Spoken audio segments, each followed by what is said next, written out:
कोथिंबीर वडी बनवणार आहोत, पण कुरकुरीतपणे येण्यासाठी नाही का तांदळाचे पीठ वापरणार नाही।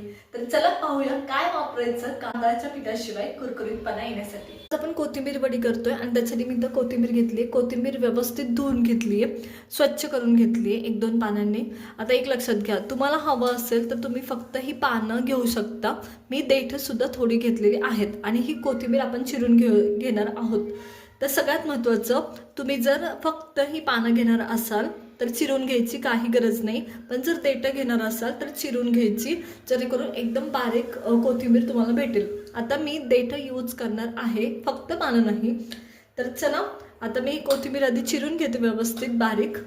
तर आता इथं कोथिंबीर मी बारीक चिरून घेतली आणि तुम्हाला असं वाटत असेल की ही पानच आहेत, पण कोथिंबीर बारीक चिरलेली आहे। तर अशी होते आणि ह्याच्या खूप छान कोथिंबीर वड्या कुरकुरीत अशा तयार होतात। आता आपण बाकीचं साहित्य याच्यात मिक्स करायला सुरुवात करतोय। तर मी सर्वात पहिले ना लाल मिरची पावडर ॲड करते। इथे लाल मिरची पावडर आपण कलर येण्यासाठी ॲड करतोय, हे लक्षात घ्या, त्यानुसार ही ॲड करायची। अर्धा चमचा खूप झाली, कलर व्यवस्थित येणारी वापरली तर, आणि तिखट्यासाठी तुम्ही हवी असेल तर आणखी वापरू शकता। हळद ॲड करते, त्याच्यानंतर माझ्याकडे इथं धनेपूड आहे ते ॲड करते। तर 2 चमचे धनेपूड ॲड करते, 2 जोडीत जेव्हा तुमची कोथिंबीर असते तेव्हा। त्याच्यानंतर माझ्याकडे इथं जिरेपूड आहे ती ॲड करते, 1 चमचा जिरेपूड मी इथं ॲड करते। धनेपूड आणि जिरेपूड व्यवस्थित बसली तर तुमची कोथिंबीर वेगळी टेस्टी लागते, हे लक्षात घ्या। माझ्याकडे इथं ओवा आहे, चोळायचा हातावरती आणि टाकायचा अर्धा चमचा। त्याच्यानंतर माझ्याकडे इथं तीळ आहे, पांढरे तीळ आहे, आपण थोडे आत्ता टाकतोय, थोडं वरतून आपल्याला ठेवायचे जेव्हा कोथिंबीर वडी तुम्ही सेट करणार आहात तेव्हा।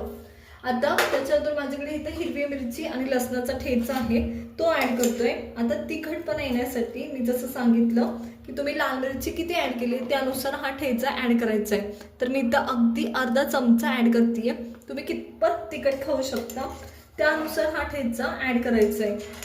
तर अर्धा चमचा इनफ होतो, जास्त काही गरज नाही। अर्धा चमचा तुमची लाल मिरची आणि अर्धा चमचा तुमचा ठेचा, नॉर्मल जसं पुणेकर वगैरे खातात त्याच्यासाठी इनफ होतो। पण जर तुम्हाला हवं असेल जास्त तिखट तर तुम्ही आणखी थोडासा ठेचा ॲड करू शकता किंवा लाल मिरची पावडर ॲड करू शकता। तर माझ्याकडे इथं मीठ आहे ते ॲड करते चवीनुसार। आता मीठ एकदा टाकलं की पाणी सुटायला सुरुवात होते ह्याला, तुमच्या कोथिंबीरला, हे लक्षात घ्या। आता मी थोडंसं कोरडंच आधी मिक्स करते सगळे मसाले आणि त्याच्यानंतरून आपण याच्यात पिठं टाकायला सुरुवात करतोय। तर सगळ्यात महत्त्वाचं, इथं मी तांदळाचं पीठ यूज करणार नाही। कुरकुरीतपणा आणण्यासाठी तुम्ही तांदळाच्या पिठाऐवजी रवा वापरू शकता, 2 चमचे। पोहे खायचे 2 चमचे असतात, तेवढा रवा वापरला तर इनफ होतो, 2 किंवा 3, जास्त गरज नाही। पण मी रवा सुद्धा नाही वापरणार आहे इथं। तर सुरुवातीला आपण सगळ्यात पहिले बेसन पीठ वापरतोय आणि मी तांदळाच्या पिठाऐवजी काय वापरते ते सांगते। 2 जुडीसाठी 1 वाटी बेसन पीठ इनफ होतं, पाणी न घालता व्यवस्थित याच्यात मळलं जातं। आणि तांदळाऐवजी वापरते मी ज्वारीचं पीठ, तुम्ही याच्याऐवजी बाजरीचं वापरू शकता, नाचणीचं सुद्धा वापरू शकता। तर हे मिक्स करायचं आणि व्यवस्थित हे आता मळून घ्यायचं, पाणी न टाकता। जेव्हा तुम्ही मीठ ॲड करता तेव्हा पुरेसं पाणी कोथिंबीरला सुटलं असतं, त्याच्यामुळं काही ॲड करायची गरज नाही। हे असंच मळून घ्यायचं या पद्धतीने। आणि जर तांदळाचं पीठ तुम्हाला ॲड करायचंच असेल तर 2-3 चमचे इनफ होतात, 2 किंवा 3, काही गरज नाही त्याच्यापेक्षा जास्त। आणि जसं मी तुम्हाला सांगितलं की तांदळाचं पीठ न ॲड करता ज्वारीचं पीठ ॲड करा आणि 1-2 चमचे, 1 ते 2 चमचे जास्तीत जास्त रवा घाला, त्याने एकदम कुरकुरीत होतं। तर चला मी हे मळून घेते। आता हे पीठ ना माझं मळून झालंय, मी तुम्हाला दाखवते या पद्धतीने। तर ह्याच्यात पिठाचं प्रमाण खूप कमी आहे, हे मी तुम्हाला सांगते, याच पद्धतीने झालं पाहिजे। तुम्हाला हवे असतील तर याचे छोटे छोटे गोळे करू शकता, या पद्धतीने गोल करायचे असतील तर या पद्धतीने। पण आपण काही गोळे करणार नाही आहोत, गोळे करून तुम्ही हे घेऊ शकता। आपण गोळे नाही करणार आहे, आपण चौरस ह्याचा आकार करणार आहे, त्याच्यामुळे आपण पूर्ण ताटात हे पसरणार आहे। तर चला पसरून घेऊया मग। माझ्याकडे तेलाने ग्रिल केलेलं ताट आहे, म्हणजे तेल लावलेलं सगळ्या साईडनी। आता त्याच्यावर आपण सगळं मिश्रण आपलं ठेवणार आहोत आणि एक संध पसरून घ्यायचं, ना जाड ना मोठं, असं हे पसरून घ्यायचं, जेवढं तुम्हाला हवं आहे तेवढं, ज्या साईजची तुम्हाला वडी हवी आहे त्याप्रमाणे। या पद्धतीने। तर चला मी सर्व मिश्रण असंच पसरून घेते। इथे मी वडीचं सगळं हे मिश्रण पसरून घेतले। वरतून थोडेसे तीळ लावायचे, अप्रतिम दिसतात आणि लागतात सुद्धा। तर मी ते तीळ सगळीकडे पेरतीये, पसरते या पद्धतीने। तुम्हाला हवे असेल तर नाही टाकले तरी चालतात, काही हरकत नाही। हे वडी नाही का स्टीम करून घ्यायचे। स्टीम करण्यासाठी तर मी मोठी कढई घेतलीये, पाणी ठेवले, पाणी व्यवस्थित उकळलं पाहिजे, खळखळतं हे लक्षात घ्या। त्याच्यावरती एक मी स्टँड ठेवले, पाणी उकळायला सुरुवात झाली आहे त्या टायमाला। त्यानंतर मी जे आपण वड्याचं आपलं ताट आपण करून ठेवलं होतं ते याच्यावर ठेवते। पाणी उकळायला सुरुवात झाली आहे त्या टायमाला मी ठेवते, कारण खूप उकळतं जर पाणी असेल तर तुम्हाला भाजण्याची शक्यता पण असते। पण पाणी उकळायला सुरुवात झाली आहे हे लक्षात घ्या।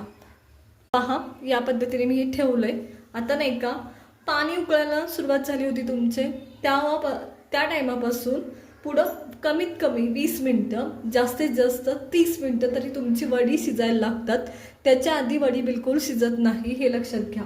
आणि मग त्याच्यावर आता वाफ पण यायला सुरुवात झाल्यात बघा साईडनी। तर त्या टायमाला मी याच्यावर ताट झाकतेय आणि हे 20 ते 25 मिनिटं आपण शिजवून घेतोय कमीत कमी। पाण्याला उकळी आली की गॅस बारीक करायचा आणि बारीक गॅसवर हे शिजवून घ्यायचं आपल्याला।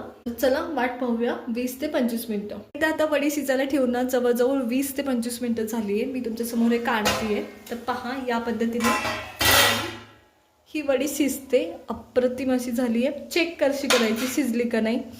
तर आता मी या साईडला चेक करते आणि बेसन लागतं का ते पाहायचं। तर मला आणखी थोडी 1-2 मिनिटं ठेवू वाटते, कारण दिसतंय सुरीला। आणखी एकदा पाहूया, तर आणखी मी 5 मिनिटं ठेवणार आहे। जेव्हा तुमची सुरी प्लेन येईल ना, याचा अर्थ तुमची बेसन म्हणजे ही वडी, कोथिंबीरची वडी व्यवस्थित शिजली आहे। तर आणखी 5 मिनिटं आपण वाट पाहणार आहोत शिजण्यासाठी। त्याला ठेवून आणखी 5 मिनिटं झालेत, तर मी हे काढून पाहते। आता आपली वडी एकदम व्यवस्थित शिजली आहे। आता कशी ओळखायची मी तुम्हाला सांगते नेक्स्ट टाइमला। ताटाच्या कडा सुटलेल्या आहेत, तुम्हाला दिसत असतील तर या ताटाच्या वडीच्या कडा सुटलेल्या आहेत। तर व्यवस्थित वडी शिजली आहे। आता आपण साईडला काढून घेतोय हे, तर चला काढून घेऊया। ही वडी आता मी साईडला काढून घेतली आहे। आता ह्याच्या कडा ऑलरेडी सुट्ट्या झाल्यात। आता ही आपण कापून घेणार आहे चौरस अशी। तर तुम्हाला हवी तशी तुम्ही कापून घ्या या पद्धतीने, मोठी छोटी जशी पाहिजे तशी। मी ही कापून घेतली आहे, मी तुम्हाला एक काढून पण दाखवते आणि माझी थोडीशी खाऊन पण झाली आहे एका साईडची कडची, मला काढून दाखवते। तर पहा या पद्धतीने। आता आपण ना ह्याच्यात नाही का हे पण टाकलं होतं, काड्या पण टाकल्या होत्या कोथिंबीरच्या, त्याच्यामुळं चाकू थोडासा धारदार घ्यायचा, नाहीतर हे असं व्यवस्थित कट होत नाही। तर चला मी सगळ्या साईडला काढते आणि पुढची प्रोसेस करूया। तर ह्या सगळ्या वड्या मी साईडला काढून घेतल्या। आता आपण नाही का काड्या पण टाकल्या होत्या कोथिंबीरच्या, त्याच्यामुळे साईडला तुम्हाला दिसत असेल, पण चाकू खूपच धारदार असेल तर ते सुद्धा दिसणार नाही। माझ्याकडे नव्हता म्हणून ते आता दिसतंय। तर चला आता तळून घेऊया। तुम्ही तळू शकता, शालो फ्राय करू शकता, कमी तेल वापरायचं तळताना। त्याने काय होतं माहिती आहे का, तुमचं जर तेल शिल्लक राहिलं तर ते वाया जात नाही। शक्यतो कमी तेलात तळायच्या, म्हणजे खूप तेल वाया जात नाही आणि तेच तेल तळलेलं तेल वापरता येत नाही। तर चला तळायला सुरुवात करूया। मग आपण नाही का आता वड्या तळायला सुरुवात करतोय। तेल घेतले, तेल व्यवस्थित कडकडीत गरम झाले। वडी तळताना तळायला टाकायच्या आधी गरम असावं, तळताना मात्र बारीक गॅसवर तळायची, म्हणजे कुरकुरीत होण्यास मदत होते। तर चला तळून घेऊया। तर मी इथं एक वड्या सोडतीये या पद्धतीने आणि बारीक गॅसवर आता आपल्याला तळून घ्यायचं। बस तर तेवढ्या वड्याच्या सोडल्या जातात आणि आपण हे तळून घेणार आहे बारीक गॅसवरती। मी बारीक गॅसवर ह्या वड्या तळून घेतेय, व्यवस्थित होऊ द्यायच्या। आणि तुम्हाला दिसत असेल की जे आपले कोथिंबीरचे साईडने निघलं होतं ना, ते आता दिसत नाहीये। तर हे असं होतं, जरी चुकून साईडनी राहिलं तर ते व्यवस्थित तळलं जातं आणि जर जास्तच असेल तर ते कोथिंबीरचे देठं गळून पडतात। ते काही तुमचं खराब होत नाही, झारत ते सहज निघतं। तर या पद्धतीने हे तळून घ्यायचं बारीक गॅसवर। आता मी दुसऱ्या साईडने हे पलटून घेतलं, तर पहा ही ना व्यवस्थित तळून झाली। मी तुम्हाला दाखवते अगदी कडे कोपरे त्याचे। आणि आता आपण साईडला काढून घेणार आहे। तर मी तुम्हाला एक तळलेली दाखवते, तर पहा आवाज पहा, अप्रतिम होते। तर इथं मी ही सगळ्या आता साईडला काढून घेणार आहे. तर पहा खूप खूप भारी दिसते. तर पहा या पद्धतीने. तर चला ह्या तळलेल्या वड्या मी साईडला काढते आणि राहिलेल्या अशाच तळून घेते. एकदम असं थोडंसं सोनेरी कलर येईपर्यंत तळून घ्यायचं. तर चला साईडला काढू आणि बाकीचे राहिलेली सुद्धा मी तळून घेते. तयार आहेत एकदम कुरकुरीत असे आपल्या या कोथिंबीरच्या वड्या. बरं यामध्ये आपण फक्त कोथिंबीरचे पानं नाही देठ सुद्धा यूज केले तरी सुद्धा एकदम कुरकुरीत आणि टेस्टी अशी आपली ही वडी तयार होते. काहीच वेळ लागत नाही. तर पहा सुरेख झाली आहे, एकदम कुरकुरीत झाली आहे. जर तुम्हाला रेसिपी आवडली असेल तर लाईक करा, शेअर करा आणि सबस्क्राईब करा.